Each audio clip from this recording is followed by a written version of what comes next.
사랑하는 형제자매 여러분, 주님의 은총과 평화가 여러분의 삶에 가득하기를 기도합니다. 우리는 때로 무엇을 해야 할지 정확히 알면서도 첫걸음을 떼지 못하고 주저앉을 때가 있습니다. 오늘의 이야기는 바로 그 순간 우리 내면의 가장 깊은 곳에서 울려 퍼지는 목소리에 관한 것입니다. 이 이야기가 여러분의 마음에 깊은 울림을 준다면 이 영상을 공유하여 더 많은 이들에게 희망의 빛을 전해주십시오. 여러분의 구독과 좋아요는 저희가 선한 메시지를 나누는데 큰 힘이 됩니다. 우리 모두는 알고 있습니다. 무엇을 해야 하는지 말입니다. 당신은 게으른 것이 아닙니다. 어쩌면 그저 그 길이 얼마나 고통스러울지 알기에 두려운 것일지도 모릅니다. 과거에 저는 글을 읽지도 쓰지도 못하는 상태였습니다. 하지만 그런 저조차도 제가 무엇을 해야 하는지 정확히 알고 있었습니다. 다만 그것을 실행에 옮기는 것이 끔찍하게 싫었을 뿐입니다. 매일 아침 눈을 뜨며 이렇게 절규하는 것은 정말이지 지독한 경험입니다. 하나님, 저는 똑똑하지 않습니다. 그러니 남들보다 몇 배는 더 노력해야만 합니다. 저는 전국에서 가장 높은 점수를 받았던 시험을 통과하기 위해 공부했던 그 내용을 다음날 또다시 공부하고 그 다음 날도 또 반복해야 했습니다. 지식은 제 머릿속에 영원히 머물러주지 않았기 때문입니다.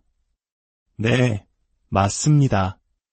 이 모든 과정은 순전히 고통 그 자체였습니다. 저는 어느 순간 하나님께서 창조하신 가장 강인한 존재가 되겠다고 마음먹었습니다. 실제로 제가 그런 존재인지는 중요하지 않습니다. 중요한 것은 제가 그렇게 믿는다는 사실입니다. 일단 당신이 무언가에 집착, 즉 완전히 몰입하기 시작하면 잠시 동안 삶의 균형이 무너지는 것은 괜찮습니다. 세상은 끊임없이 우리에게 균형 잡힌 삶을 이야기하지만 어떤 분야에서 세계 최고가 되기 위해서는 모든 것을 쏟아부어야만 합니다. 당신이 가진 마지막 한 방울의 에너지와 힘까지 모두 끌어모으기 위해서는 일시적으로 불균형한 상태에 자신을 던져 넣어야 합니다. 이 모든 것의 핵심은 바로 자기 절제입니다. 만약 당신에게 그것이 없다면 저는 당신의 잠재력을 온전히 보지 못합니다. 왜냐하면 저는 당신이 그보다 더 위대한 일을 해낼 수 있다는 것을 알기 때문입니다. 이것은 단순히 훈련의 문제가 아닙니다. 모든 것은 당신 자신에게 달려 있습니다. 우리는 너무나 쉽게 다른 사람에게 기대고 책임을 떠넘기려 합니다. 오른쪽을 보고 왼쪽을 보며 도움의 손길을 찾습니다. 하지만 당신이 스스로에 대한 완전한 책임감을 세울 수 있다면 당신은 더 이상 외부의 도움을 구걸하지 않게 될 것입니다. 이것은 이기적인 것이 아닙니다. 더 나은 나를 만들어 세상에 더 큰 선한 영향력을 미치기 위한 거룩한 과정입니다. 제가 여러분에게 바라는 것은 수백 킬로미터를 달리거나 엄청난 기록을 세우라는 것이 아닙니다. 그건 중요하지 않습니다. 제가 진정으로 바라는 것은 당신이 스스로의 한계라고 생각했던 지점에서 얼마나 더 멀리 나아갈 수 있는지를 직접 확인하는 것입니다. 모든 변화의 시작은 바로 거기에 있습니다. 제가 체중을 감량하던 시절을 기억합니다. 인디애나의 11월, 춥고 어두운 새벽마다 저는 비참한 심정으로 잠에서 깨어나야 했습니다. 행복도 평화도 없었습니다. 그저 끔찍하고 지독할 뿐이었습니다. 이것이 바로 당신의 새로운 삶입니다. 받아들이거나 포기하거나 선택은 당신의 몫입니다. 만약 제가 사람들에게 단 한 가지를 가르칠 수 있다면 그것은 바로 성장은 고통스럽다는 진실일 것입니다. 보통 사람들은 감당하기 힘든 과제 앞에서 압도당하고 맙니다. 예를 들어 턱걸이 세계 기록이 4020개라는 말을 들었을 때 대부분의 사람들은 하나님 맙서사라고 말하며 고개를 저을 것입니다. 하지만 저는 즉시 종이와 펜을 집어들고 계산을 시작했습니다. 지금 뭘 하는 거냐는 질문에 저는 답했습니다. 수학 문제를 풀고 있는 겁니다. 저는 1분에 5개의 턱걸이를 몇 시간 동안 하면 몇 개를 할 수 있는지, 휴식 시간은 얼마나 필요한지를 계산했습니다. 당신의 마음이 이것은 가능하다는 가능성에 열려 있어야만 불가능은 현실이 될 수 있습니다. 마음의 문을 닫는 순간 그 어떤 기적도 일어날 수 없습니다. 싸움에 임할 때는 끊임없이 공격해야 합니다. 당신의 앞을 가로막는 적, 그것이 사람이든 환경이든 내면의 약점이든 그 영혼을 완전히 꺾어버려야 합니다. 저는 제 삶에서 그 어떤 것의 영혼도 꺾어본 적이 없다는 것을 깨달았습니다. 그래서 저는 영혼을 빼앗는 방법을 고안하기 시작했습니다. 무언가를 끈질기게 공격하면 그 어떤 것도 그 앞에 서 있고 싶어 하지 않습니다. 아침에 눈을 떴을 때 밖은 춥고 축축하고 어둡습니다. 무릎의 연골은 닳아 없어졌고 변변한 운동복조차 없습니다. 수많은 문제들이 당신을 둘러싸고 있습니다. 따뜻한 소파가 배우자가 그냥 침대에 더 있어라고 속삭입니다. 어젯밤의 다툼 때문에 혹은 약간의 숙취 때문에 몸은 천근만근입니다. 바로 그 순간이 당신의 수준을 한 단계 끌어올릴 기회입니다. 저는 수많은 사람들이 바로 그 순간에 주저앉는다는 것을 압니다. 엄청난 잠재력을 가졌음에도 불구하고 소파에서 일어나기를 거부하고 몇 시간 더 공부하기를 거부하고 더 깊이, 더 멀리 나아가기를 거부합니다. 바로 그 지점에서 저는 다른 사람들과의 격차를 벌립니다. 과거에 저는 항상 문제의 표면만을 해결하려 했습니다. 글을 못 읽으면 글 읽는 법을 배우는 시기였습니다. 하지만 제 영혼의 가장 깊고 어두운 지하 감옥으로 내려가 보지는 않았습니다. 무엇이 나를 포기하게 만드는가? 무엇이 나를 약하게 만드는가? 무엇이 나를 두려움에 떨게 하는가? 이 근본적인 질문을 회피했기 때문에 저는 어려운 상황이 닥칠 때마다 무너지고 시작점으로 돌아가기를 반복했습니다. 저는 이론가가 아닙니다. 저는 책상에 앉아 성공이론을 공부한 사람이 아닙니다. 저는 스스로를 불길 속에 반복해서 던져 넣었습니다. 마치 대장장이가 검을 단련하듯이 말입니다. 불에 달구고 망치로 두들기는 과정을 수없이 반복하면 비로소 날카롭고 단단한 명검이 탄생합니다.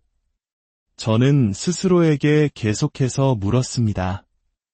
왜 너는 이토록 나약한 인간인가? 도대체 무엇이 문제인가? 저는 제 자신이라는 검을 불 속에 다시 집어넣고 이전보다 더 강하게, 더 아프게 두들겼습니다. 그러자 어느 순간 제 뇌가, 제 정신이 강철처럼 단단해지기 시작하는 것을 느꼈습니다. 저는 더 이상 이론가가 아닌 실천가가 되었습니다. 진정한 분석은 편안한 환경에서 이루어지지 않습니다.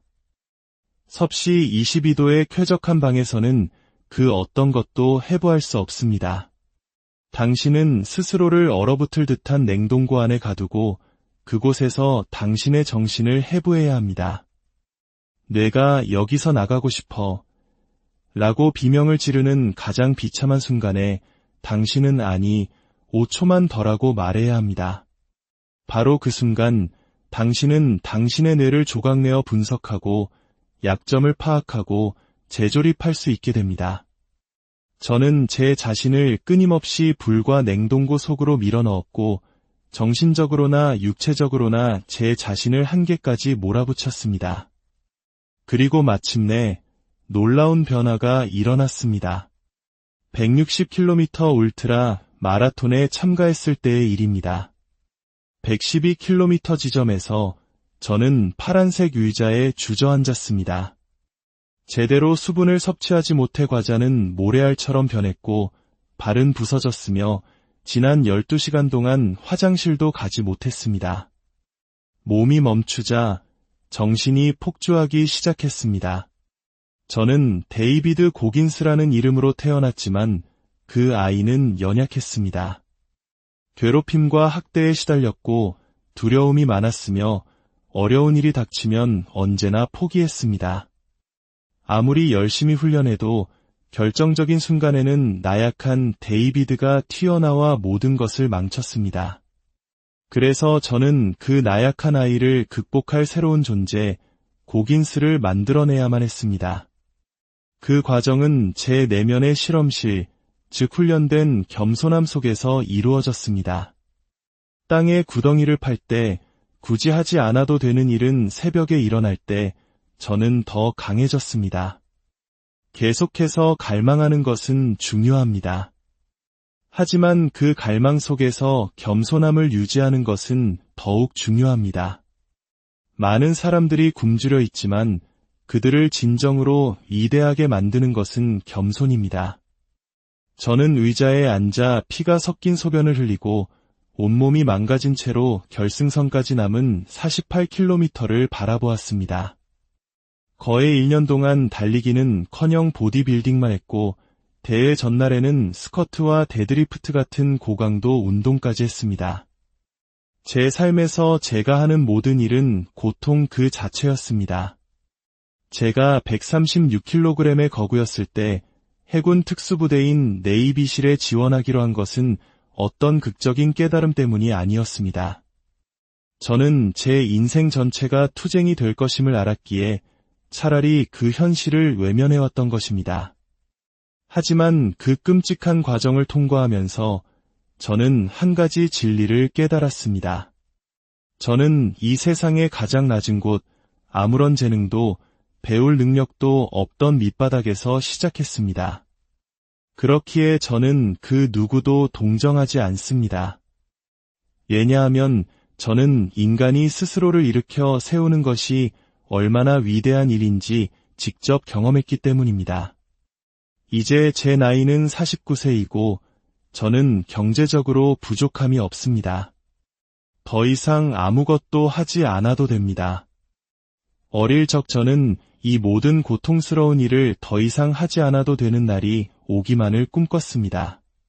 하지만 나이가 들자 이 모든 과정이 저의 삶의 방식이 되었습니다. 매일의 훈련, 매일의 절제, 매일의 고통은 제가 스스로 선택한 삶입니다. 인간으로서의 당신의 모든 것을 찾기 위해 당신은 무엇을 희생하고 무엇을 포기할 준비가 되어 있는가? 라는 질문에 저는 모든 것이라고 답했습니다. 사랑하는 여러분, 하나님께서는 우리 각자에게 감당할 수 있는 시련과 함께 그것을 극복할 수 있는 무한한 잠재력을 주셨습니다. 당신의 삶이 지금 어둡고 추운 냉동고 안에 있는 것처럼 느껴질지라도 기억하십시오. 가장 깊은 어둠 속에서 가장 밝은 빛이 단련되고 있음을. 당신의 영혼은 불길 속에서 더욱 순수하고 강인한 검으로 재련되고 있습니다. 포기하지 마십시오. 당신 자신을 믿고 주님께서 주신 힘을 믿으십시오. 여러분의 모든 걸음과 모든 숨결 위에 하나님의 축복이 함께하기를 간절히 기도합니다.